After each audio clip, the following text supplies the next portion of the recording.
ಪೊಲೀಸರ ಮೇಲೆ ಹಲ್ಲೆ ನಡೆಸಿದ್ದ ಕಾಂಗ್ರೆಸ್ ನಾಯಕನ ಪುತ್ರರು ಎಸ್ಕೇಪ್ ಆಗಿದ್ದಾರೆ. ಇಬ್ಬರು ಮಕ್ಕಳು ಪರಾರಿಯಾಗಲು ಸಹಕರಿಸಿದ ಆರೋಪದ ಅಡಿ ದಾವಣಗೆರೆ ದಕ್ಷಿಣ ಬ್ಲಾಕ್ ಕಾಂಗ್ರೆಸ್ ಅಧ್ಯಕ್ಷ ಆಯೂಬ್ ಪೈಲ್ವಾನ್ನ ಪೊಲೀಸರು ವಿಚಾರಣೆ ನಡೆಸಿದ್ದಾರೆ. ಬಿಎನ್ಎಸ್ ಸೆಕ್ಷನ್ 35ರ ಅಡಿ ನೋಟಿಸ್ ನೀಡಿ ಕಳಿಸಲಾಗಿದೆ. ವಿಚಾರಣೆಗೆ ಕರೆದ ವೇಳೆ ನೋಟಿಸ್ ಕೊಡಲಾಗಿದೆ. ಜನವರಿ 31ರಂದು ದಾವಣಗೆರೆ ಜಿಲ್ಲಾಸ್ಪತ್ರೆ ಬಳಿ ಎರಡು ಗುಂಪುಗಳ ಮಧ್ಯೆ ಗಲಾಟೆ ನಡೆದಿತ್ತು. ಪ್ರಕರಣದಲ್ಲಿ ಆಯೂಬ್ ಪೈಲ್ವಾನ್ ಮಕ್ಕಳ ವಿರುದ್ಧ ಎಫ್ಐಆರ್ ದಾಖಲಾಗಿತ್ತು. ಆಯೂಬ್ ಪೈಲ್ವಾನ್ ಮಕ್ಕಳಾದ ಹುಸೇನ್, ಹಸೇನ್ನ ವಶಕ್ಕೆ ಪಡೆಯಲು ಪೊಲೀಸರು ಹೋಗಿದ್ರು. ಬಂಧನಕ್ಕೆ ತೆರಳಿದಾಗ ಹೈಡ್ರಾಮಾ ಸೃಷ್ಟಿಸಿದ್ದ ಆಯೂಬ್ ಪೈಲ್ವಾನ್ ಮಕ್ಕಳು ಸಿಪಿಐ ಗಾಯತ್ರಿ, ಕಾನ್ಸ್ಟೇಬಲ್ ಕೆಂಚಪ್ಪ, ಹರೀಶ್ ಮೇಲೆ ಹಲ್ಲೆ ನಡೆಸಿದ್ರು. ಬಿಡಿಸಲು ಪ್ರಯತ್ನಿಸಿದ ಸಿಪಿಐ ಗಾಯತ್ರಿ ಜೊತೆ ಅನುಚಿತ ವರ್ತನೆ ತೋರಿದ್ರು. ಆಯೂಬ್ ಪೈಲ್ವಾನ್ ಸ್ಥಳದಲ್ಲೇ ಇದ್ದರೂ ಮಕ್ಕಳಿಗೆ ಬುದ್ಧಿವಾದ ಹೇಳದೆ ಪೊಲೀಸರ ವಿರುದ್ಧ ಹರಿಹಾಯ್ದಿದ್ರು. ಸದ್ಯ ಆರೋಪಿ ಹಸೇನ್ ಬಂಧನವಾಗಿದೆ. ಮತ್ತೊಬ್ಬ ಹುಸೇನ್, ಹಮ್ಜಾಗಾಗಿ ಶೋಧ ಮುಂದುವರೆದಿದೆ. ಇನ್ನು ಆರೋಪಿಗಳು ಯಾರೇ ಇದ್ದರೂ ಒದ್ದು ಒಳಗೆ ಹಾಕಿ ಅಂತ ಸಚಿವ ಎಸ್ಎಸ್ ಮಲ್ಲಿಕಾರ್ಜುನ್ ತಿಳಿಸಿದ್ದಾರೆ.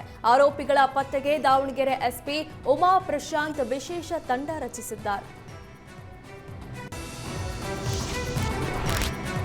ಬಿಜೆಪಿ ಆಡಳಿತದ ಪಟ್ಟಣ ಪಂಚಾಯತ್ ವ್ಯಾಪ್ತಿಯಲ್ಲಿ ಕೋಟಿ ಕೋಟಿ ಮೌಲ್ಯದ ಭೂ ಕಬಳಿಕೆ ಆರೋಪ ಕೇಳಿಬಂದಿದೆ.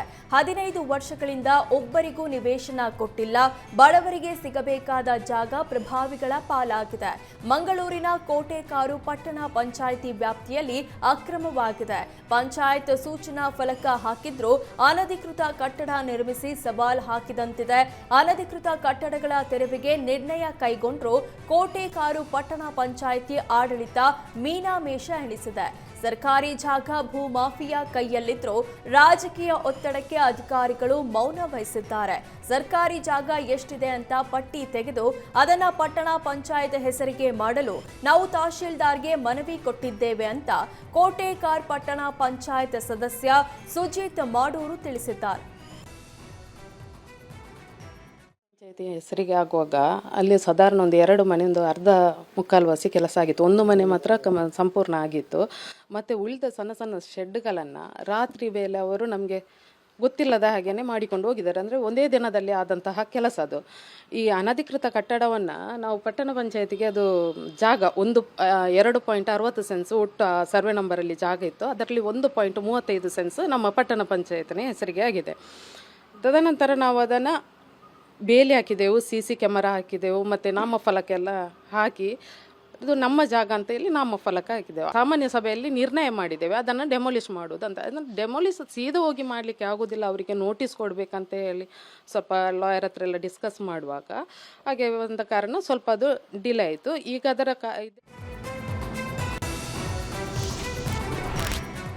ಕಲಬುರಗಿ ಪಾಲಿಕೆಯ ಶಾಪಿಂಗ್ ಕಾಂಪ್ಲೆಕ್ಸ್ ಕುಡುಕರ ಅಡ್ಡೆಯಾಗಿದೆ. ಕಲಬುರಗಿ ಮಹಾನಗರ ಪಾಲಿಕೆ ನಿರ್ಲಕ್ಷ್ಯಕ್ಕೆ ಶಾಪಿಂಗ್ ಕಾಂಪ್ಲೆಕ್ಸ್ ನಿರುಪಯುಕ್ತವಾಗಿದೆ.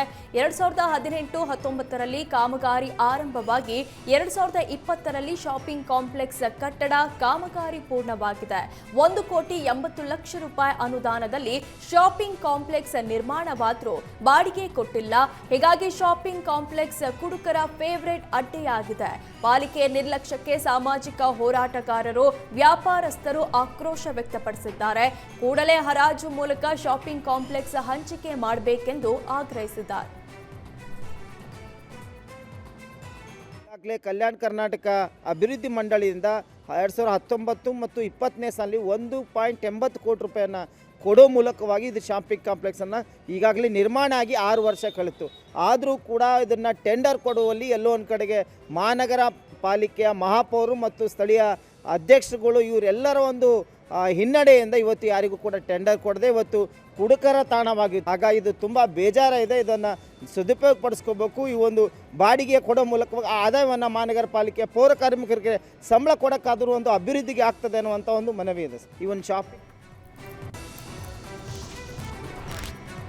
ಮಹಾರಾಷ್ಟ್ರ ಮಿನಿ ಸಮರದಲ್ಲಿ ಮದ್ಯದ ಹೊಳೆ ಹರಿಸುವ ರಾಜಕೀಯ ಪಕ್ಷಗಳ ಯತ್ನ ವಿಫಲವಾಗಿದೆ.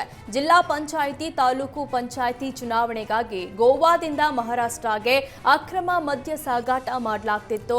ಖಚಿತ ಮಾಹಿತಿ ಮೇರೆಗೆ ಬೆಳಗಾವಿ ಮಾಳ ಮಾರುತಿ ಪೊಲೀಸರು ದಾಳಿ ನಡೆಸಿ 26 ಲಕ್ಷ ಮೌಲ್ಯದ 900 ಬಾಕ್ಸ್ ಮದ್ಯ ವಶಕ್ಕೆ ಪಡೆದಿದ್ದಾರೆ. ಫೆಬ್ರವರಿ 7ರಂದು ಮಹಾರಾಷ್ಟ್ರದಲ್ಲಿ ಜಿಲ್ಲಾ ಮತ್ತು ತಾಲೂಕು ಪಂಚಾಯಿತಿ ಚುನಾವಣಾ ನಡೆಯಲಿದೆ. ಮತದಾರರನ್ನ ಸೆಳೆಯಲು ಬೆಳಗಾವಿ ಮಾರ್ಗವಾಗಿ ಮಹಾರಾಷ್ಟ್ರಗೆ ಲಾರಿ ಮೂಲಕ ಮದ್ಯ ಸಾಗಾಟ ಮಾಡಲಾಗ್ತಾ ಇತ್ತು. ಇದೀಗ ಬೆಳಗಾವಿ ನಗರ ಪೊಲೀಸರು 900 ಬಾಕ್ಸ್ ಅಕ್ರಮ ಮದ್ಯ ವಶಪಡಿಸಿಕೊಂಡಿದ್ದಾರೆ. ಅಪಾರ ಪ್ರಮಾಣದ ಈ ಮದ್ಯ ಯಾವ ಪಕ್ಷ ಅಭ್ಯರ್ಥಿಗೆ ಸೇರಿದ್ದು ಅಂತ ತೀವ್ರ ವಿಚಾರಣೆ ನಡೆಸಲಾಗ್ತಾ ಇದೆ. ನೋಟಕ್ಕೆ ಇದು ಏನು ಪ್ರಿಲಿಮಿನರಿ ಇನ್ವೆಸ್ಟಿಗೇಷನ್ ಆಗಿದೆ. ಅಲ್ಲಿಂದ ಅದರ ಪ್ರಕಾರ ಗೋವಾದಿಂದ ಇದು ಮಹಾರಾಷ್ಟ್ರಕ್ಕೆ ಹೋಗ್ತಾ ಇತ್ತು ಅಂತ ನಮ್ಮ ಮಾಳಮಾರುತಿ ಇನ್ಸ್ಪೆಕ್ಟರ್ ಶ್ರೀ BR ಗಡ್ಡೇಕರ್ ಮತ್ತು ಅವರ ತಂಡ ಈ ಟ್ರಕ್ ಇಂಟರ್ಸೆಪ್ಟ್ ಮಾಡಿದ್ದಾರೆ. ಅವರ ಹತ್ರ ಯಾವುದೇ ದಾಖಲಾತಿ ಇಲ್ಲ. ಸುಮಾರು 7,000 ಲೀಟರ್ ಲೀಕರ್ ಇದೆ. ಇದು 25 ಲಕ್ಷಕ್ಕಿಂತ ಜಾಸ್ತಿ ಇದರದ್ದು ವ್ಯಾಲ್ಯೂಯೇಷನ್ ಇರ್ಬೋದು.